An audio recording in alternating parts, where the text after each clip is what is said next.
मित्रों नमस्कार। अपने बीच भारतीय जनता पार्टी के माननीय राष्ट्रीय प्रवक्ता डॉक्टर सुधांशु त्रिवेदी जी आपको संबोधित करेंगे।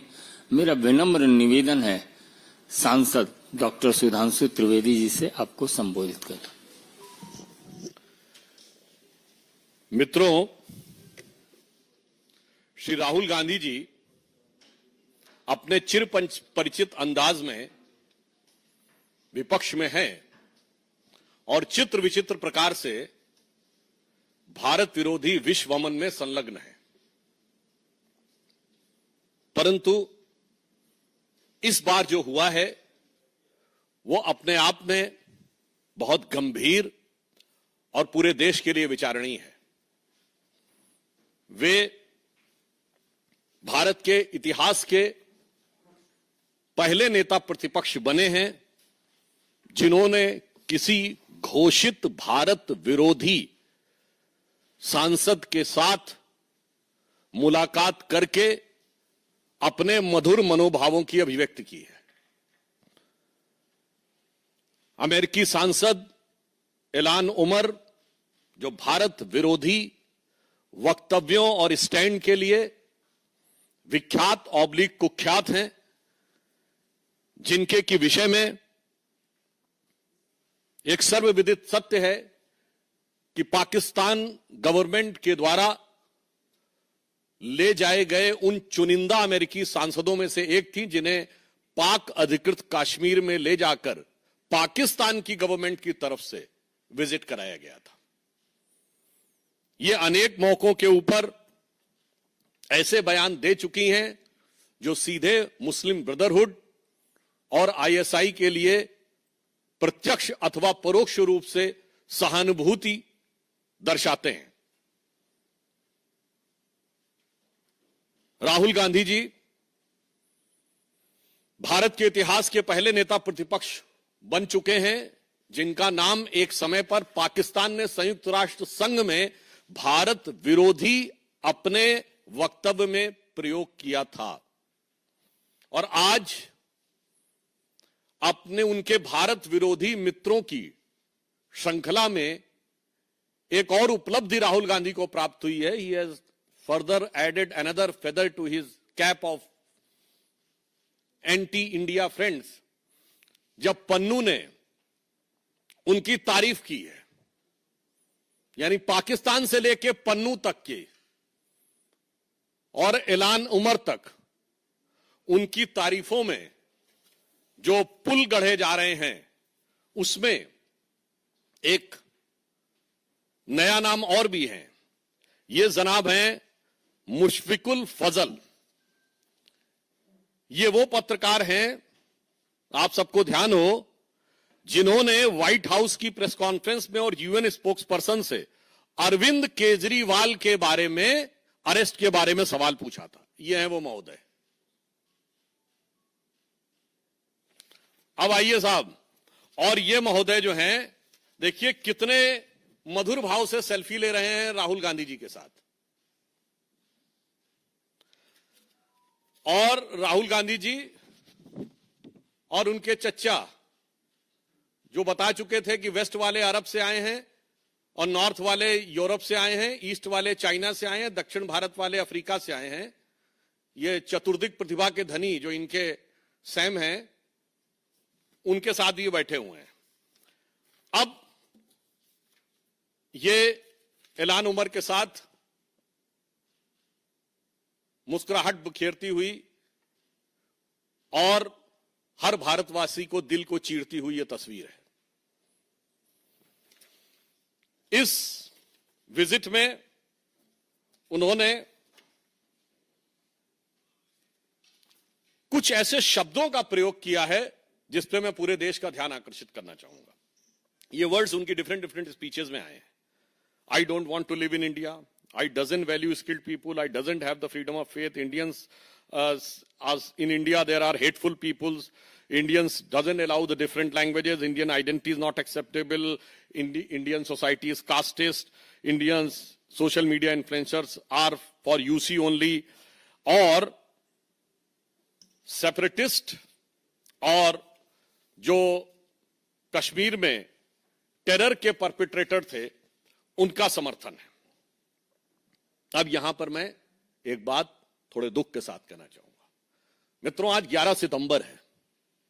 11 सितंबर का दिन दो चीजों के कारण विश्व और भारत के इतिहास में अविस्मरणीय है। एक बहुत दुखद याद जुड़ी हुई है 11 सितंबर से 9/11, और इस समय संयोग से राहुल गांधी अमेरिका की धरती पे हैं।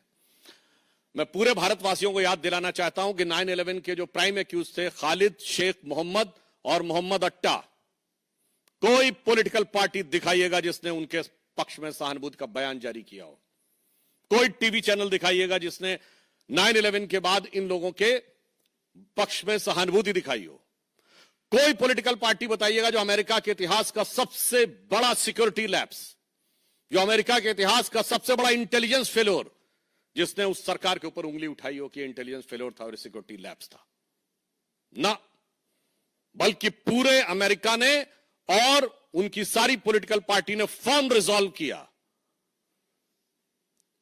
जॉर्ज बुश जो रिपब्लिकन थे, उन्होंने कहा कि हम ओसामा बिन लादेन को मारेंगे, और बराक हुसैन ओबामा जो कि डेमोक्रेट थे उस काम को अंजाम दिया। आज भारत में अगर उसके समकक्ष जो भारत की संसद पे हमला हुआ, जिसके लिए सर्वोच्च न्यायालय ने rare of the rarest crime शब्द का प्रयोग किया है अपने जजमेंट में, आप जाके चेक कर सकते हैं, अफजल गुरु की हैंगिंग के बारे में, 7 साल उसकी हैंगिंग रुकी रही। और आज भी जम्मू कश्मीर चुनाव में कांग्रेस के मुख्य सहयोगी दल कहते हैं कि अफजल गुरु की हैंगिंग गलत थी।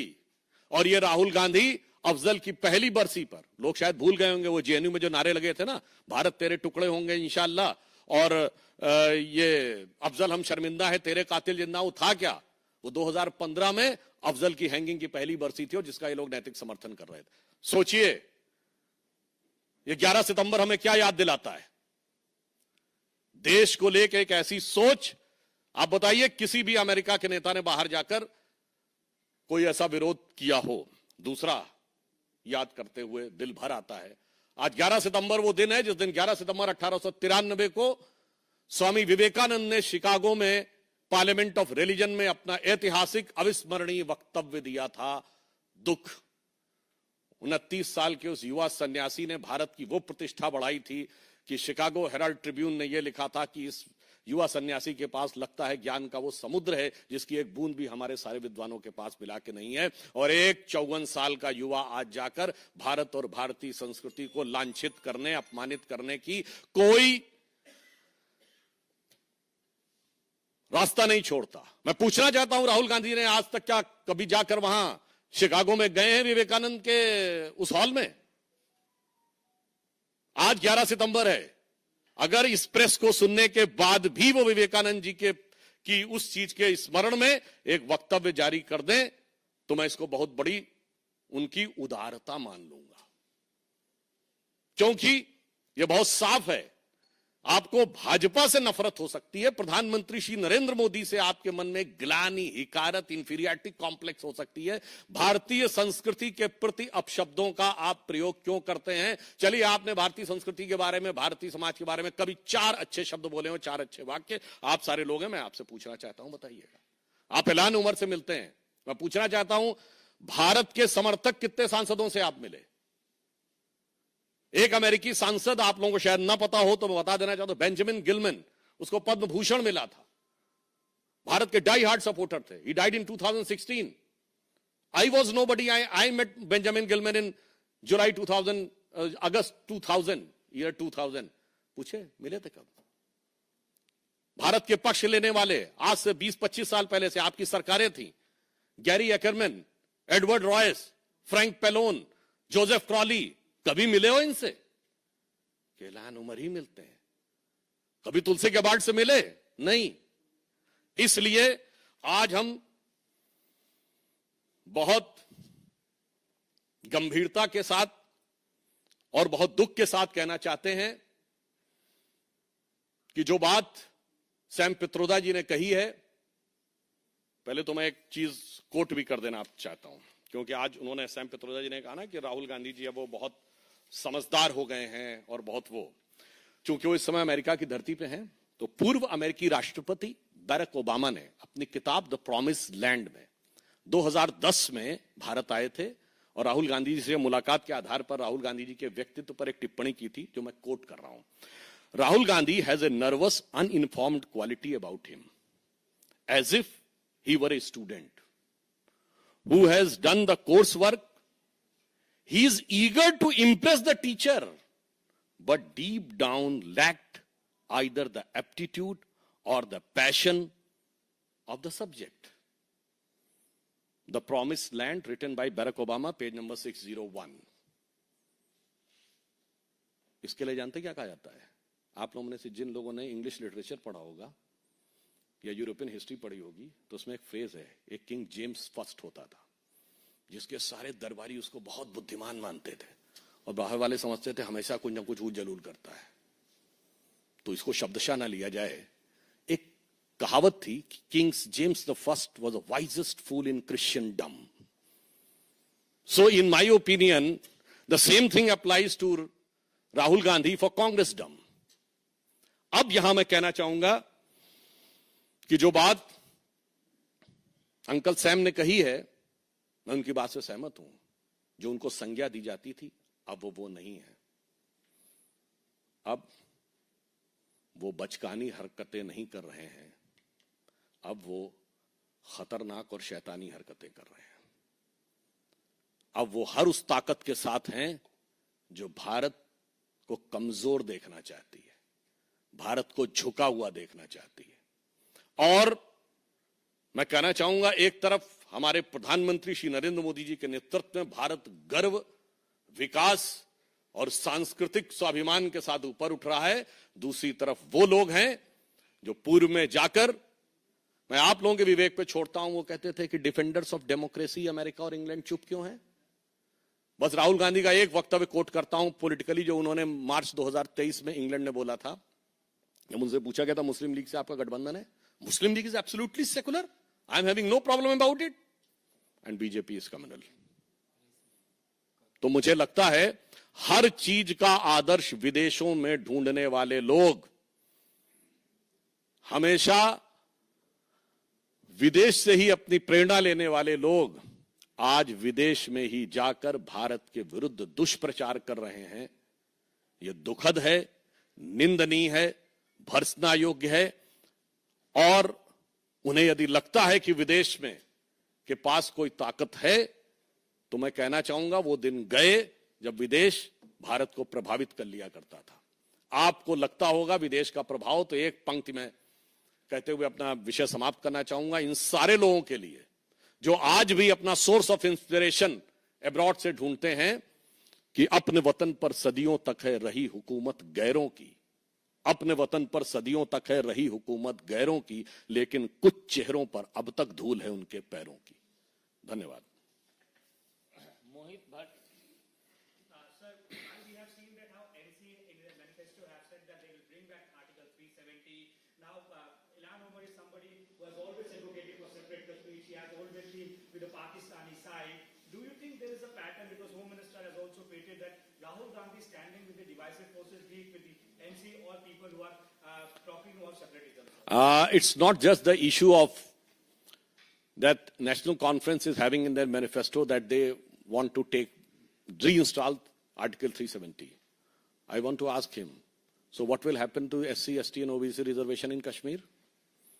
The Valmiki community will go to the same stage, that their boy and girl, howsoever educated he or she may be, they will have to do only the work of the cleanliness employee, Safai Kamchari.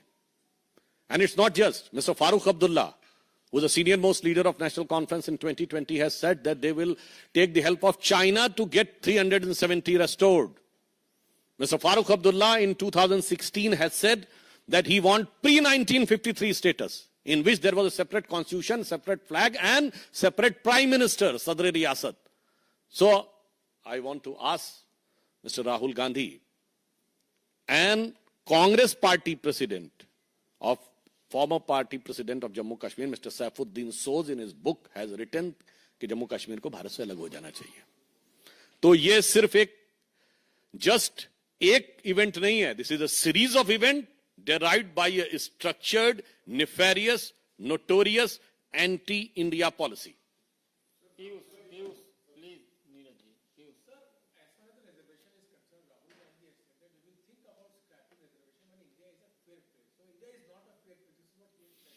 नहीं, वो आप उनकी बात समझ नहीं पाए।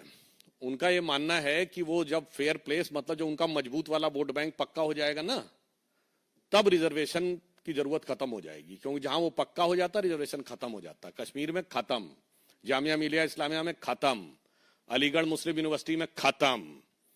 तो समझ रहे हैं ना, वो पक्का वाला मजबूत वाला वोट बैंक जो है वो जब हो जाएगा तो उसके हिसाब से then it will be a fair place in which everything will be in one colour, then everything will be fair. और ये मैं ये भी कहना चाहता हूं आप सबके सुलभ संज्ञान के लिए, बाबा साहब अंबेडकर ने जब रिजर्वेशन की, शेड्यूल कास्ट रिजर्वेशन की अधिसूचना जारी की है 10 अगस्त 1950, the notification of the central government, anybody can go and check, उसमें क्लियर कट लिखा है 3rd पैरा के पॉइंट नंबर 2 में कि जो हिंदू रिलीजन में को नहीं मानते हैं वो शेड्यूल कास्ट नहीं माने जाएंगे, कभी शेड्यूल कास्ट में नहीं लाए जाएंगे। सच्चर कमेटी की रिकमेंडेशन में आपने 2013 में मुस्लिम्स को शेड्यूल कास्ट में लाने के लिए बैक डोर से एंट्री करने की कोशिश की थी और उसकी रिकमेंडेशन में यह लिखा हुआ है, और जहां जहां मौका पाया है आपने निपटा दिया है।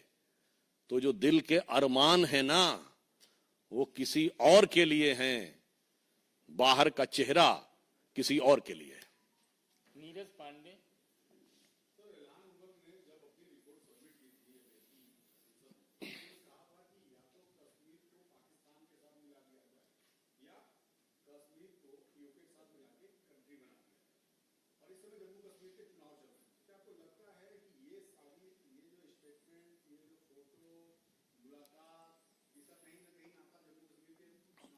देखिए, आप कभी ये सोचिए कि इल्हान उमर या कोई भी अमेरिकी सांसद इस ढंग की बात ही क्यों कर पाता है, क्योंकि ये गलती तो उसी समय हो गई थी जब जवाहरलाल नेहरू ने इस विषय को यूनाइटेड नेशंस में ले गए थे, और आज उन्हीं के खानदान के चश्म चिराग बैठकर उन लोगों के साथ बैठे हैं। तो उनके बयान पर मैं इतना ही कहना चाहूंगा, वो जब्र भी देखे हैं तारीख के मंजर ने कि जब लम्हों ने खता की थी सदियों ने सजा पाई। परंतु आप चिंता मत करिए, 5 अगस्त 2019 को जैसा सेटल कर दिया है, अब वो दिन गए, गुजरा हुआ जमाना आता नहीं दोबारा, हाफिज खुदा तुम्हारा। 1 मिनट एक एक करके ले लेते हैं। शैलेंद्र जी हैं दूरदर्शन से।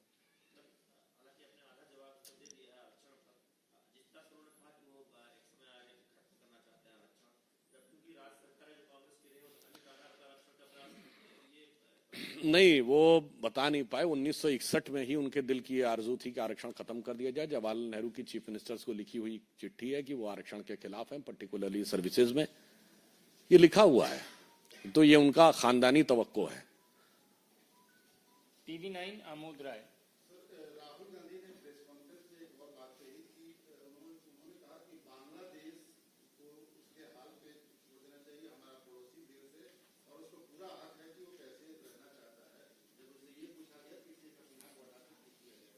देखिए, बांग्लादेश पर आप राहुल गांधी का ट्वीट देखिए जाके, तो कहते हैं I extend my good wishes to Mohammad Yunus and normal situation जल्दी बहाल होनी चाहिए, बस। ठीक है, ना कहीं अत्याचार का बात है, ना कहीं हिंसा हो रही है, कोई ऐसा वर्ड नहीं है। और हमास पे जाके ट्वीट देखिए, ह्यूमैनिटी की किलिंग हो रही है, हजारों बेगुनाहों को मारा जा रहा है और इन सारी चीजों को खत्म होना चाहिए। ये क्या बात है भाई। और मैं एक चीज और कहना चाहता हूं कांग्रेस वालों से, अच्छी तरह बांग्लादेश की घटना से याद करिए। बांग्लादेश में आज जो हुआ है, बांग्लादेश नेशनलिस्ट पार्टी थी BNP, इसने 2001 में जमाते इस्लामी को रिकॉग्निशन दी थी और अपनी सरकार में एक मंत्री पद दिया था। पॉलिटिकल लेजिटिमेसी जमाते इस्लामी को बांग्लादेश नेशनल पार्टी BNP ने 2001 में दी। आज कहां है BNP? सिर्फ जमात है या फौज है? तो यहां भी जो ये ख्वाब संजो रहे हैं ना कट्टरपंथियों के साथ गलबाही करने के, राहुल गांधी जी और इंडी गठबंधन के सहयोगी, उनसे कहना चाहूंगा याद रखो, लगेगी आग तो आएंगे घर सभी जद में। यहां पे सिर्फ हमारा मकान थोड़ी है। रविकांत राय, TV टाइम्स नवादा।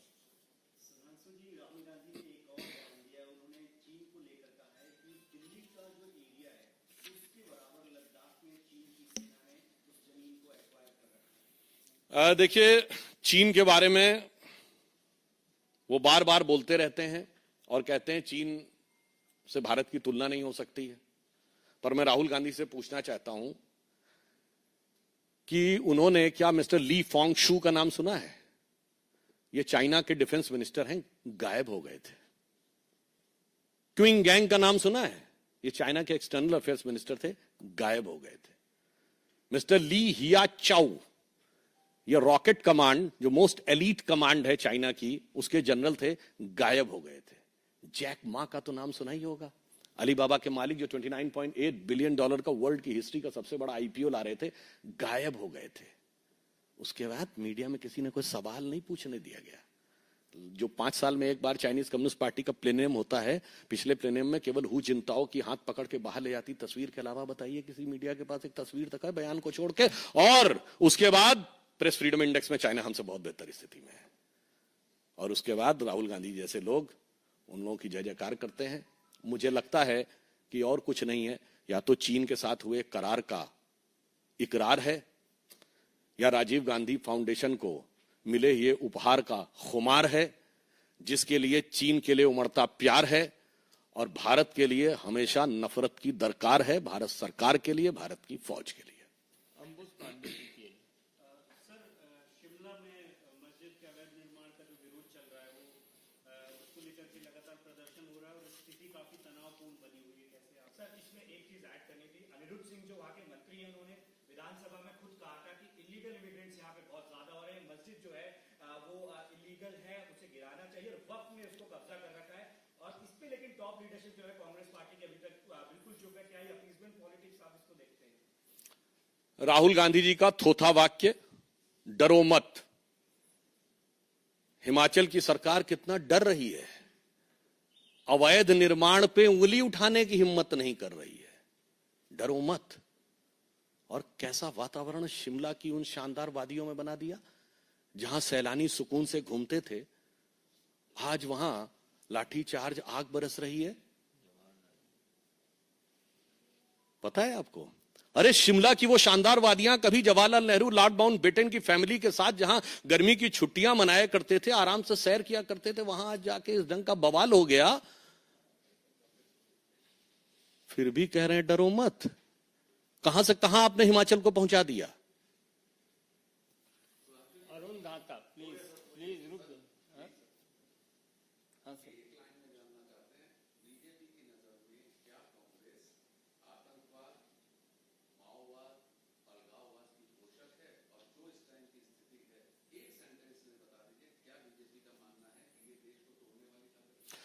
देखिए, इसमें कहीं कोई किंतु परंतु नहीं है। जो लोग याकूब मेनन के नमाजे जनाजा में जाते हों, बुरहान वानी के नमाजे जनाजा में जाते हों, अफजल गुरु के लिए आंसू बहाते हों, उनमें से किसी को आपने डॉक्टर एपीजे अबुल कलाम के नमाजे जनाजा में नहीं देखा होगा और कलाम मेमोरियल पे नहीं देखा होगा। कभी वीर अब्दुल हमीद के घर पे नहीं देखा होगा, अशफाकुल्ला खां के घर पे नहीं देखा होगा और उस्ताद बिस्मिल्लाह खां के घर पे नहीं देखा होगा। बस ये समझने के लिए काफी है कि उनके लिए अच्छा और सच्चा मुसलमान माने नहीं रखता है, अपराधी और आतंकवादी ही माने रखता है। अब न्यूज इंडिया से आनंद, अंतिम प्रश्न। बहुत बहुत धन्यवाद।